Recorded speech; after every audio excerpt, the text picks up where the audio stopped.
Hi everyone, it's Arry, Chair of the Cascadia Blockchain Council and also your host for the Windshield Time and Blockchain Underground. Today we had a guest, Paul Austin, talking to us and giving us a presentation on Technical Analysis 101. It's chart reading, fundamentals. It's really, really interesting. I don't really know this stuff at all. So I learned so much. Every time Paul goes and walks us through a chart and predicts price, it's quite amazing at what he can do just by looking at charts. So definitely check it out if you want to learn about technical analysis and learning how to do your trading better on cryptocurrencies or whatever it is. You learn tons. And don't forget, we have these AMAs every Friday from 12 to 1 p.m. PST. You can find us on meetup.com. Just look under the Blockchain Underground. Don't forget to rate, review, subscribe, and share. And together we rise. Thanks, bye.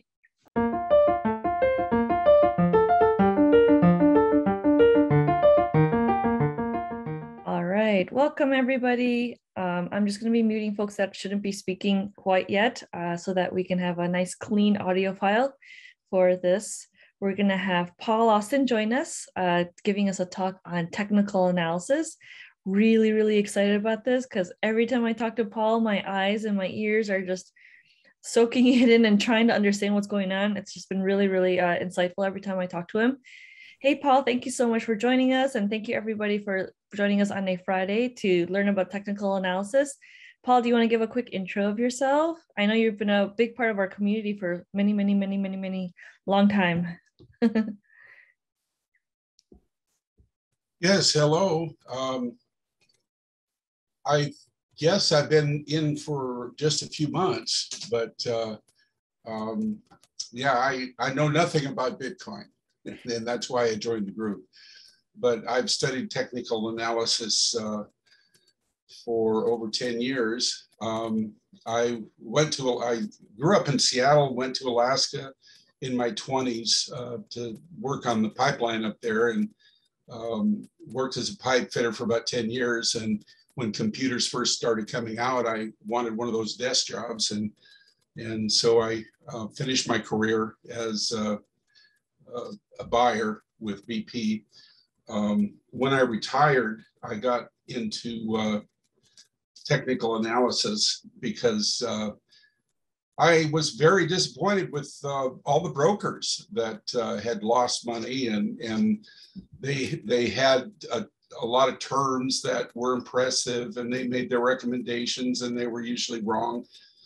So it got to a point where I decided I would never trust my money with another individual ever again. I would have to learn for myself. And just before I retired, just months before, there was a fellow on the job that was into this, and he kind of pointed me in the right direction. And after I retired, I had plenty of time, and I went to 2 or 3 webinars per week for about 3 years, picked the best 2 methods I saw and combined them and added some of my own ideas. And I've gotten to a point now where I've learned to trust the charts and not listen to what anyone says. So anyway, this is technical analysis of market behavior. When I joined the community here, I came in as Trader Duck, and I kind of changed the settings on my Zoom account so that my real name would show. But growing up, Dell Comics was in vogue, and I liked Scrooge McDuck, so I chose him as my avatar. This is a disclaimer that presenters throw up so that we don't get sued by somebody who loses money.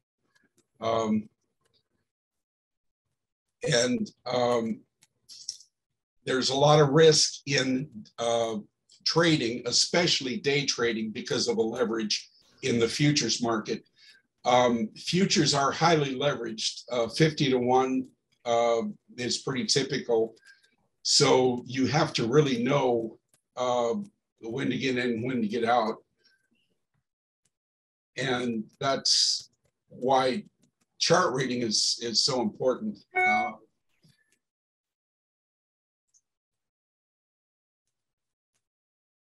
The next screen is, this is kind of what I think of brokers and financial advisors nowadays. I tried them and they gave bad advice. Oh, yeah. And so let's start with a principle that will save money if you decide to get involved in any market. I call it the prime directive. This is an idea from Star Trek. Our prime directive is to preserve capital. And under that, there's a lot of ideas. If you just keep looking back to this idea, preserve capital, ask yourself when you're in a position in the market, are you following the prime directive? If not, then rethink your position. So how do we preserve capital? I put down a few ideas here. I heard one time in a presentation that the job of a professional trader is to take small losses. At its face, that doesn't make sense. You're not trying to take losses, but once you learn about trading, you find out that if you take a small loss, then if you keep doing that, you'll never take a big loss. And that's the idea. Take small losses, because once you get in a winning trade, it'll make up for all those small losses. A trader is somebody that has strong opinions when he enters a position. You have to have a strong idea why you think it's a good time to get in the market.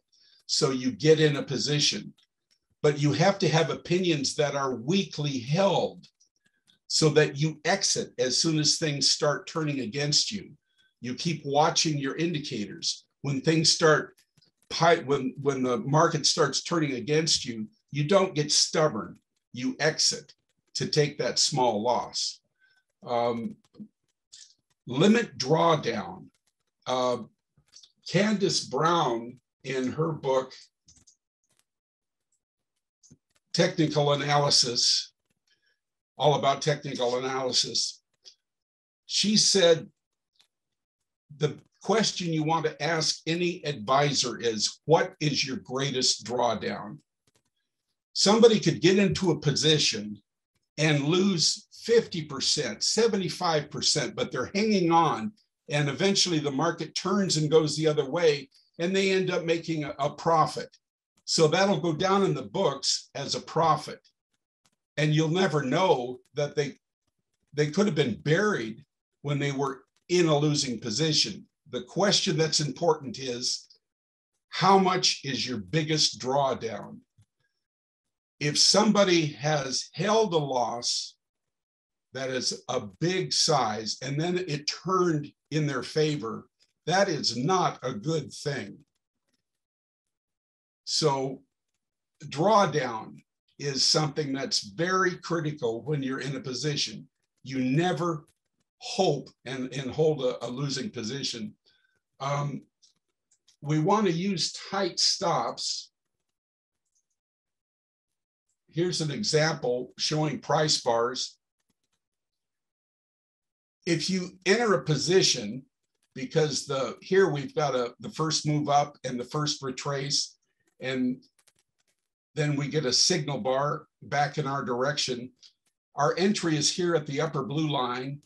We put a stop below the area that got us in, the line on the chart, and below the price bar that was our signal bar.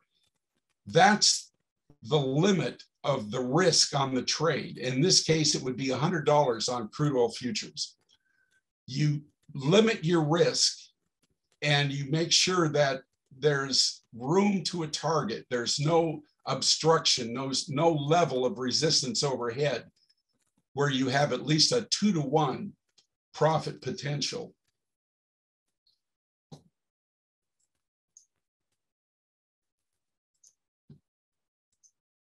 Now, technical analysis is the way to preserve capital. You get familiar with the charts, what the charts are telling you, and when you have an understanding of technical analysis, then you can get in at pivots and get out at pivots. I've heard some presenters talk about how you need to know what other participants are doing, whether it's the big traders who are the commercials in the futures market or the institutions taking on big size positions. And they talk about following the footsteps of these big traders. I don't buy that. To me, a market is like a living creature.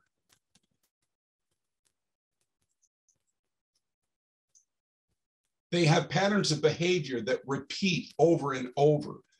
You can see these patterns in the charts. And once you learn to recognize the patterns, then you can tell when to take on a position and when to get out of a position. Let's talk a little bit about the history of technical analysis.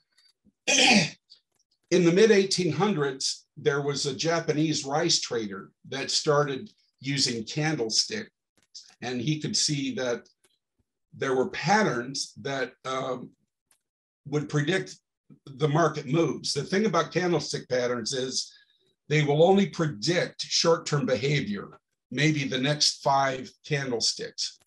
So it's something that will help in the short term, but not in the long term. Steve Neeson brought these ideas to the West in the early 90s and wrote a book about candlestick patterns. In the West, Charles Dow, around the turn of the century, was the first to present ideas about market behavior in a scientific and a structural way. The same time, Wilhelm Steinitz started writing down ideas in chess. It's kind of like the period of enlightenment in both these areas and many others. The Industrial Revolution had come along and new ideas were forming. And Charles Dow's ideas today are still valid. Nothing he said that I know of has been refuted. And the Dow theory, although it's old, it's something that can help predict market behavior. There are basically 3 types of traders. The investor buys and holds, and he's in it for the long term. The swing trader, he tries to find the pivots in the market. Usually it's a daily chart that they trade. A lot of guys have a day job and they'll go home at night and review their charts and make their trading plans in the evening, trading a daily chart. The day trader, he gets in and out in short periods. The day trader never holds a position overnight because he doesn't want the market to gap on him and have a big surprising move. So let's look at the charts and see what that looks like. The investor, the buy and hold strategy, I call it buy and hope. The reason the investor trades this way is because he doesn't know any better. He can't trade the pivots because he doesn't recognize when the market moves are going to happen. So as the market goes up, he's making money, but as the market goes down, he's losing money. So wherever you see a red arrow, we have drawdown. That's where the account is losing money. With more knowledge, like a swing trader, oh, by the way, we're going to use the same picture in a lot of these slides. It's a Bitcoin daily chart, the Bitcoin futures market. The symbol is BTC. So it's the same pattern, same price bars over and over that we'll be seeing quite a bit of the time. So a swing trader, he would get in at the bottom of green arrow, and at the point, he'd be getting out when the market, well, not quite at the point, he'd be getting out at one of the pivots as the market rolls over. He's just trying to catch the move between the pivots. The day trader is like the swing trader, but he's trading a much faster chart. This is a chart of crude oil, and this trade, if somebody had taken it, would have lasted about 3 minutes. And in 3 minutes, the profits would have been $720 per contract because of the leverage. Crude oil is a real popular market these days to trade. And what we're seeing on the chart there at the bottom is a pattern. It's a picture that we're familiar with. We call that the cradle trade. I'm only showing the small triggers and the large triggers here. The large triggers are these colored pair. They turn red going down, green going up. They represent the waves in the market, or the not the waves, the tide or the trend. These light colored, white colored moving average pair are the small triggers. They represent the waves in the market. And they're just two of the indicators that we use. There are three market theories, basically. Fundamental analysis is what you can read in stock reports, what's in the newspapers, what can be talked about and read. It's information that's public mostly. But you never know what's going on behind the scenes when it comes to fundamental analysis. Fundamental analysis is a new job every time you look at a different market. You have to start your work all over again, study the reports about every market that you decide to trade, every symbol. The thing about technical analysis is once you learn the skill, it will be the same across all time frames and all markets. The same rules apply. So once you graduate with your ideas and you understand how to read a chart, you can apply the same knowledge to any market. Your work is done. With fundamental analysis, if you try a different market, you have to start all over. And in 2 weeks, the information's old, so you have to do your research again. The third theory, random walk theory, well, that's just plain dumb. Markets don't run around in a random fashion. There are reasons that markets move. So we'll just strike that one out from the beginning. But it is put out as one of the three valid market theories. But in my opinion, it's not that valid. You don't have to watch the markets very long before you realize that it isn't a random thing. Fundamental analysis, the vision is obscure. It's like looking through Coke bottles for glasses. Technical analysis is precise. You can tell sometimes the moment something's going to happen. And I'll give you a couple examples. This is an email that I sent out to a friend of mine who's in his 90s. I've known this family since I was in high school. And Eric was in his 90s and he had his retirement money in the markets. And I saw the market was going to roll. So I sent this email out to him and just a few other people, about 6 people I sent it to. The charts told me the market was going to roll. I sent the email out the morning of the second day down after the highest high in the Dow.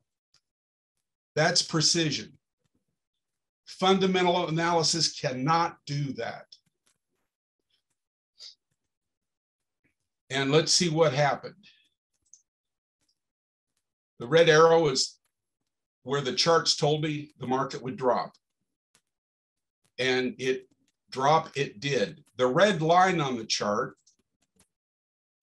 where the green arrow is, that's where I sent out an email saying, the charts tell me it's going up from here. That's what technical analysis can do. you can see when the pivots are going to be there. So here's the two charts together. So I'm trying to impress on people that technical analysis is the way to look into the markets. Don't listen to the news. Look at the charts. In the first 6 months of my study, I saw a trading opportunity. I'd taken a course by Barry Bonds. Top Dog Trading was the name of his trading school. And I saw his rubber band trade on American Axle. American Axle was at $1.14 and the entry was there. And I thought, well, I was using Scott Trade as a charting platform. I thought, well, I better look at what's in the news. So I looked up the news and there were rumors of bankruptcy. So I thought, oh, I better stay out of this. 3 days later, after the thing took off, I think it was 3 weeks, the opportunity was, the moment had passed when the two lines had crossed. And I read Farley's The Master Swing Trader, and he said, basically, this is what was in the book, what I wrote there. But basically what he's saying is, forget about the fundamentals, trust your charts.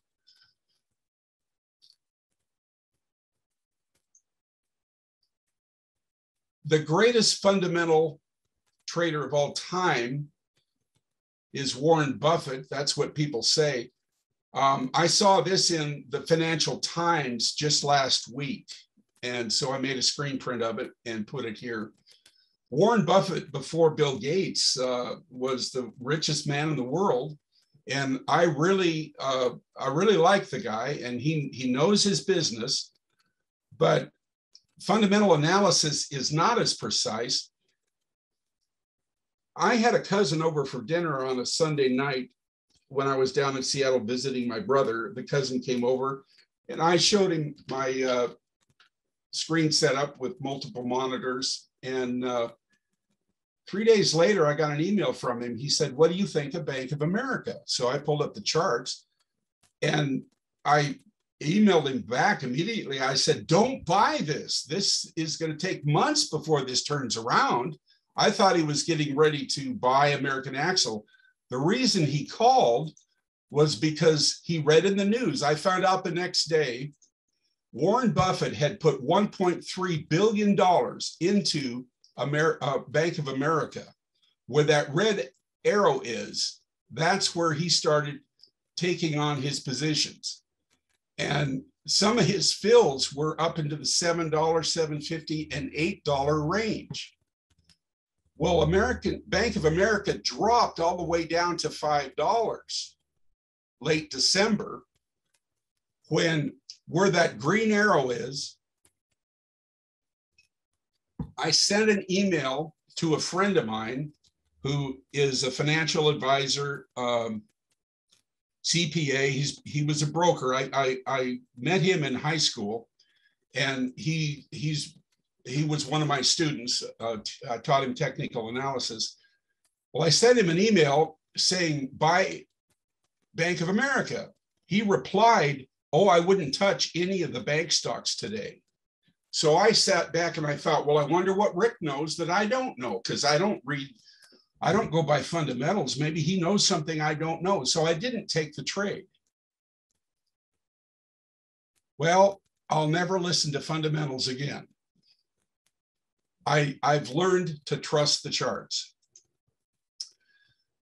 For technical analysis, there are elements. These are the ones that are important to me.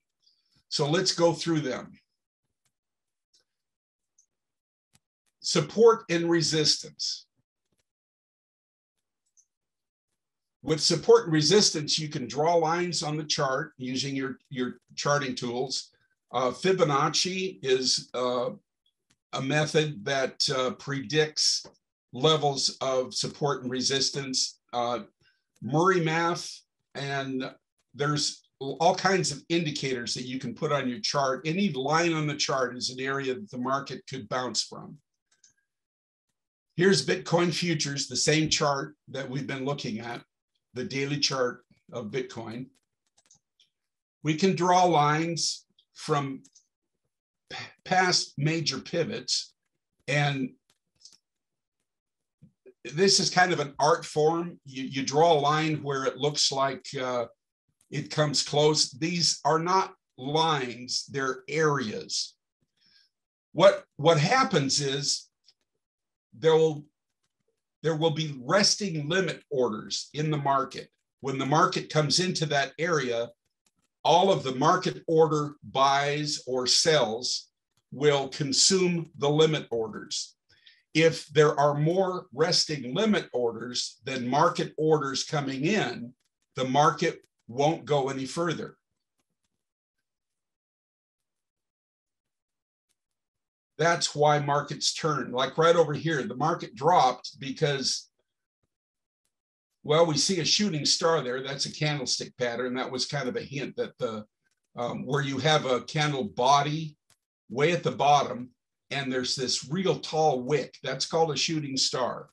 So that's a pretty good hint. Or actually, I see there's a tail on this one. So that would be called a doji, where there's a candle body in the middle of this, the wick of this candle show below and above shows the extremes. The body itself shows the open and the close of this period. If it's red, that means the market opened higher and closed below. But in each one of these areas, you draw a line in the chart. Oftentimes, they'll hit at an even number, like right here at 40,000, 45,000. Market participants are looking at those levels and they're making decisions to get in and out. Fibonacci is a tool where you click the chart on pivot A and pivot B, and oh, that should have been a C down there. I wrote a D. I'm sorry, I made a mistake. Where the D is, that should be C. And then it'll project what the D pivot would be. That 161 extension is a very, very strong area. When the market hits that level, it is usually going to be a place where it's going to bounce. Those are fib extensions. Fib retracements on the right-hand side here, where you have the A pivot and the B pivot. When the market turns and goes down, it predicts how deep it'll retrace. The deep retracement, the 76.4, that's one that I watch particularly close. The market bounces a lot from that area. Support resistance is a very important part of technical analysis. Here's that Bitcoin futures chart again. The market bounced from that 161 extension. The last two times it hit that level, it bounced and went up. Here recently, it hit that 161 extension, and we have this channel that's growing now. That's a consolidation area. So we're expecting a breakout. I don't know how long it'll go up, but we're expecting a move to the upside. The bigger charts still have a lot of strength to the downside. So we may not see higher highs before it's all done. Now, up here where I have this red arrow pointing at this pivot at 60,000, retracement over 50%. The idea is if you get a move and then a retracement that's over 50%, if the next move is that 161 extension, because the move up was deeper than 50%, that 161 fib extension is probably where the market will turn. I know a guy in Snohomish that uses just that pattern, and he makes, in a month, he makes more money than lawyers make in a year.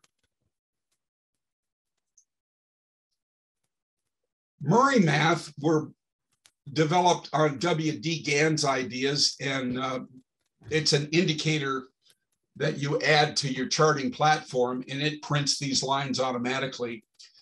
But look how the market respects those lines.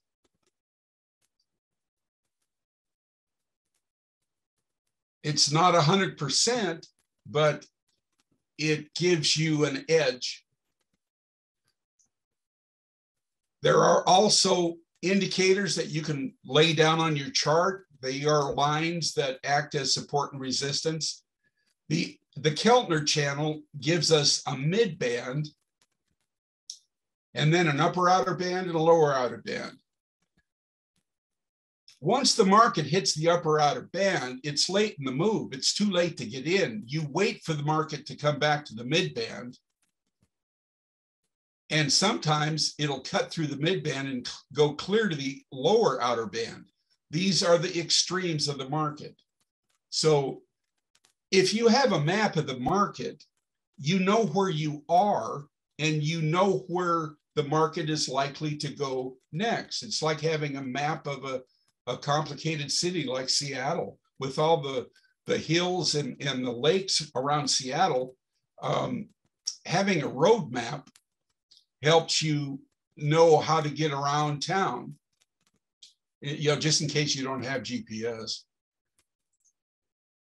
Now we add another Keltner channel and we get an even better representation. I use these two Keltner channels in my charting. Large triggers, they're the colored lines that tell us what the trend is doing. And the small triggers tell us what the waves of the market are doing. So that's support and resistance. Next, let's take a look at momentum. There are a lot of momentum indicators. I've thrown down the three that are the most popular. They show the direction of momentum.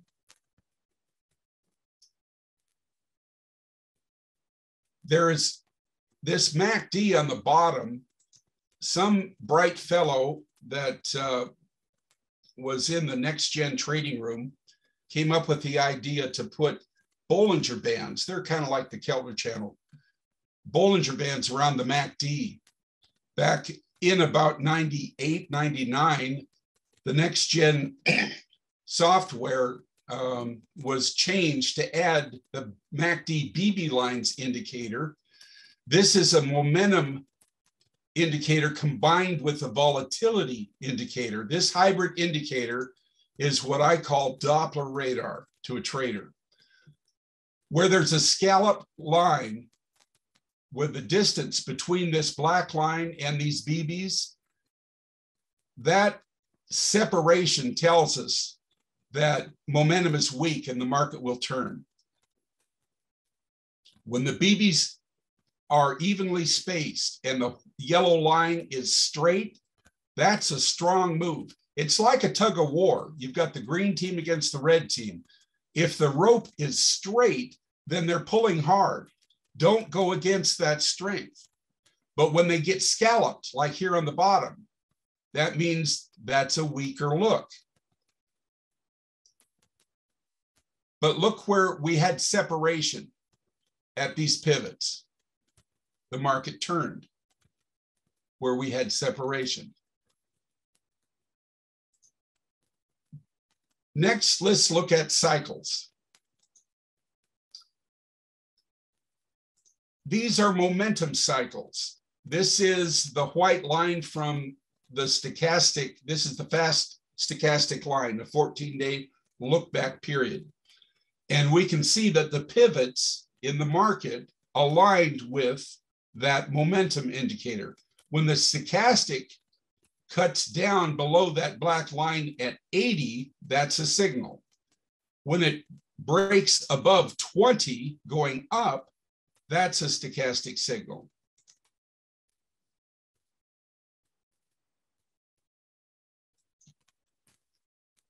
We also have contraction cycles. If we take 3 moving averages, we can see how they fan out and how they come together. The markets move through periods of expansion and contraction. It's like watching this creature breathe in and out. The market is like a living creature, and we can watch it and predict its next behavior. See how these three lines expand and then contract. Next is fractals.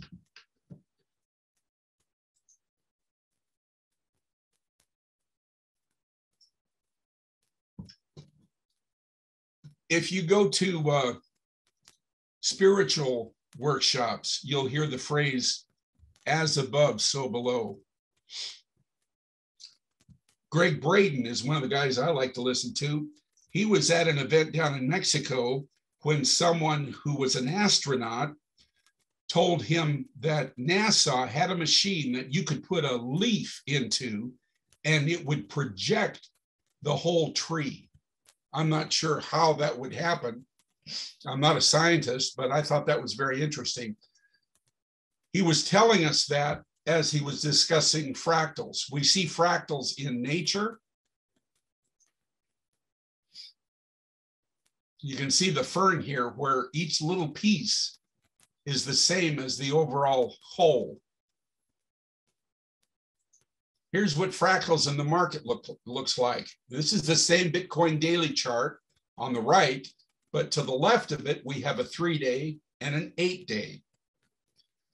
Looking at the market this way is kind of like you've got a microscope and you can back it out and you can narrow it down to get a different picture. In the markets, you want to see what the big charts are doing because that's where the real voltage is. That's where the real power is.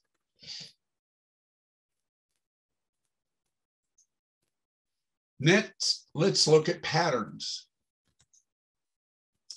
Here's a butterfly pattern. Trading is like art. It's not like numbers. That's why it's fun. Here's the same Bitcoin futures chart. Here's all the patterns that were displayed in the last couple of years. Over on the left, there's a pennant continuation.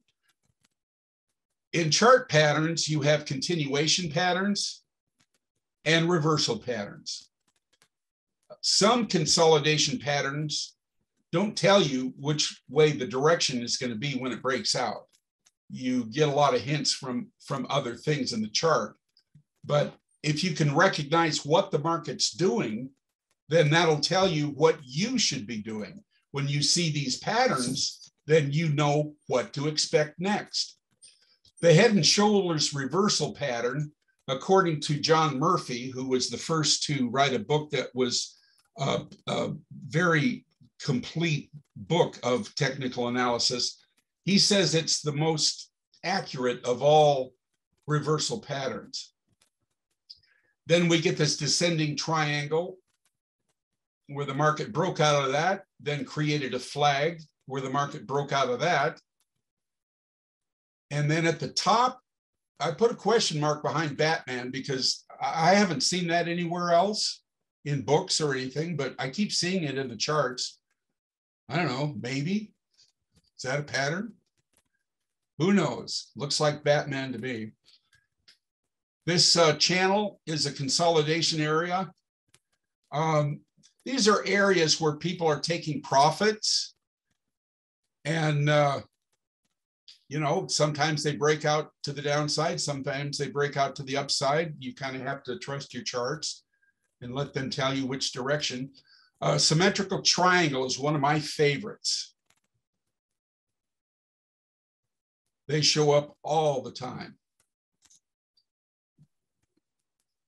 Here are the large triggers and short triggers again. And here's the cradle pattern. We saw that B short at the top. Let me ask somebody in the room, Mike Kendall, what do you think of those B shorts?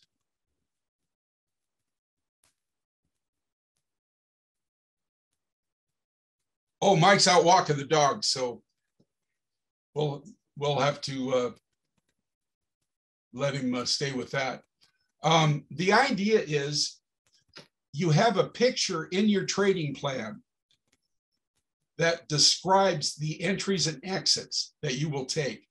You can trade with precision. You don't have to buy in hope. You can get in and get out based on rules, based on patterns that are familiar. Here's a pattern I call a shelf trade. This one at the top is actually a combination. It's a shelf trade, it's a D1R trade, and it's a roll and go. Look how all these indicators come together and then just kind of roll and go. Those roll and go trades are real powerful, and they usually go quite a distance. Look how the large triggers are flat. They're pointing up here, but they never opened up with strength. That's why I call it a shelf. So we've gone through the elements of technical analysis. Now let's see how we can put two elements together. Right here at the top, this is a shooting star. This candle actually came close to that outer band. Shooting star tells us that the bulls were able to push the market clear to the top of that bar, but then it fell down and closed below the open. That candlestick, you can't really see it. Let me see if I can blow that up. Yeah, it's covered by the small triggers, but that candlestick is a red candle, and the body is way at the bottom where the open is close to the close, but it shot up and then fell back. That's a shooting star. That indicates an upper pivot. And as price hit the outer band, look at this MACD. We have separation. Then we had two BBs get bunched together. When these BBs lose angle and spacing, that means momentum is turning. So you can put ideas together like this to predict what the market's going to do next. You never get in the market because you heard something on the news. You look at your charts. What you hear in the news might tell you what market might have opportunity. So you take a look at it, but you always trust your charts. Here are some areas where you can learn technical analysis. Stockcharts.com. That's where I got my chart beginning. The Chart School tab has articles that really cover the basics of technical and fundamental analysis. Well, they talk about fundamentals, but not in a good light. They explain why they're a bad way to trade. Technical analysis of the financial markets. John Murphy is the editor of stockcharts.com. He wrote this book as a follow-up to an original book he wrote in 1983. This came out, I think, in about 96. And it's a pretty complete analysis. It gives you all the indicators and different ideas in technical analysis. Technical analysis is just another way of saying chart reading. Thomas Bulkowski wrote the Encyclopedia of Chart Patterns. It's over 1,200 pages. It's the most complete treatment that I've ever seen. So I call him the granddaddy of chart patterns. In some cases, he has over 1,000 examples of a specific pattern and how many times it went up, how many times it went down. He breaks it down to percentages. I'm really impressed with his work. And then Constance Brown, all about technical analysis. That's another interesting book. So that's the presentation, and I'd be glad to answer any questions.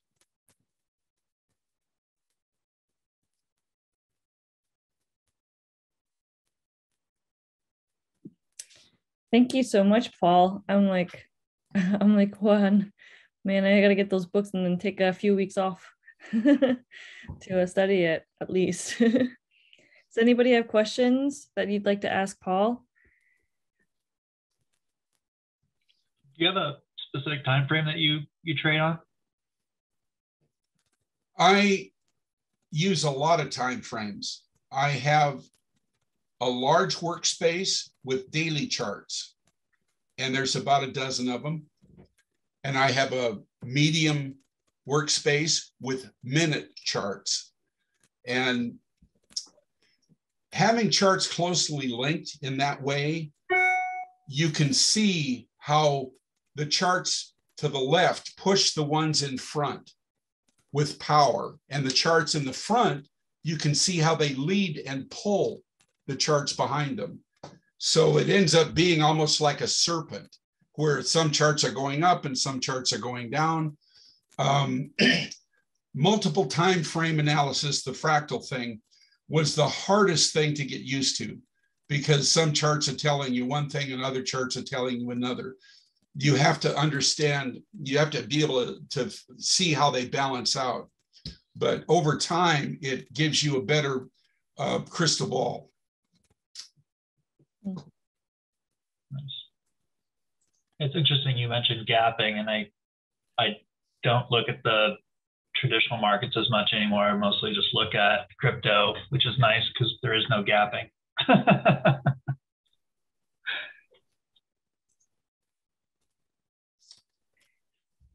I think in one of the recent charts, you had something about a symmetrical pattern or something like that on Bitcoin. Symmetrical triangle? Yeah. Why do you love that? Why is that your favorite? Because I see it at market bottoms quite a lot. Smart money says trade with the trend. They say that reversal trades are widowmakers. I love reversals because you're getting in at the very best price for the biggest run. And I have other chart patterns like that cradle trade, the D1R trade, that will overlap with a symmetrical triangle. The thing about a symmetrical triangle is it's like a Waltham watch. You can time it. I'm going to see if I can't pull up a folder here with some examples.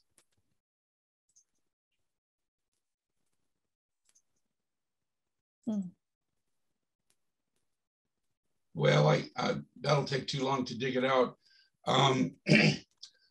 Let me just pull up a workspace here, and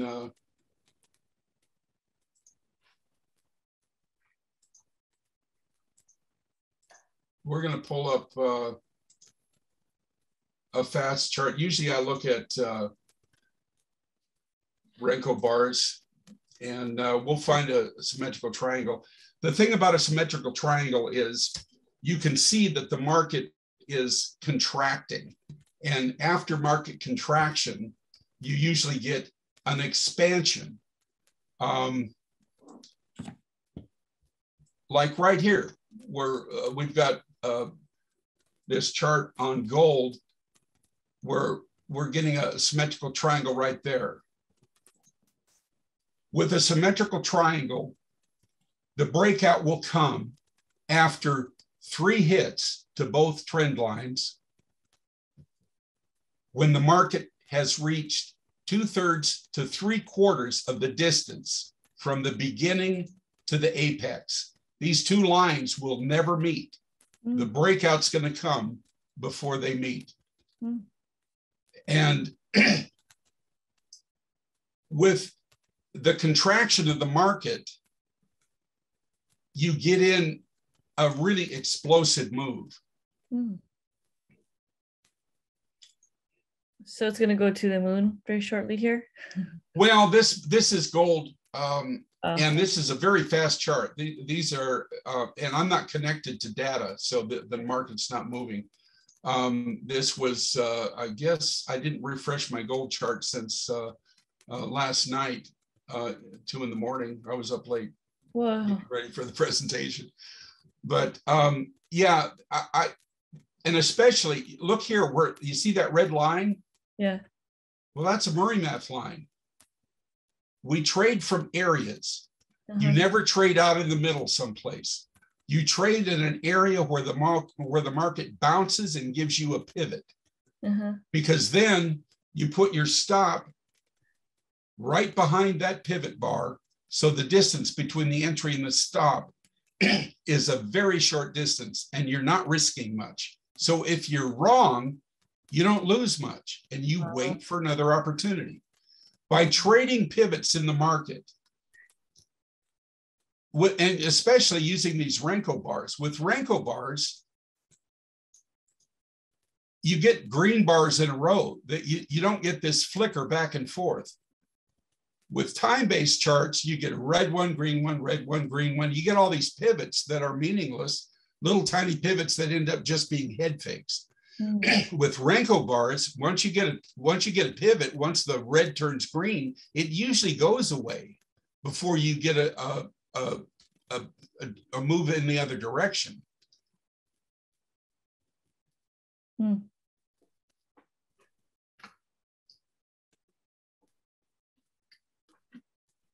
Cool. Well, we have a few minutes left. If folks want to get in touch or have a quick question or need help remembering that book you mentioned, what's the best way to contact you or find you? Well, my email address is fc1486 at gmail.com. All right.